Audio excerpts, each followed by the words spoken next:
नमस्कार मित्रांनो, मी तुमच्या सर्वांचा अडका चैतन्य आंदोलन. मी आणि माझी ताई निघालो होतो आमच्या काकाच्या घरी जायला. मग काय घेतली गाडी निघालो.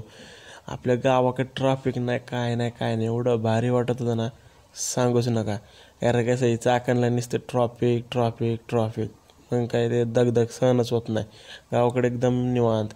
ही नदी आहे ना, नदी, हे नदीला एवढं पाणी होतं ना, 2-4 दिवसामध्ये खूप पाणी होतं. तुम्हाला 1 मिनटं दाखवतो, थांबा.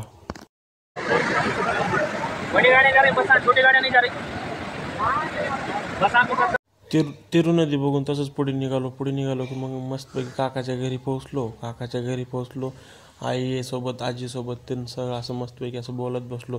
ते सगळं झाल्यानंतर आमच्या काकाचं पोरगंही असं वाजवीत आलं होतं आणि त्याच्यासोबत म्हणलं आपण बी जरासं वाजवा. खूप मजा येत होती वाजवायला, कारण खूप दिवसानंतर लहानपणीच वाजवलेलं होतं. तर भेटूया आपल्या पुढच्या ब्लॉगमध्ये. बाय. ब्लॉग कसा वाटला नक्की कमेंट करून सांगा, सबस्क्राईब करा, लाईक करा.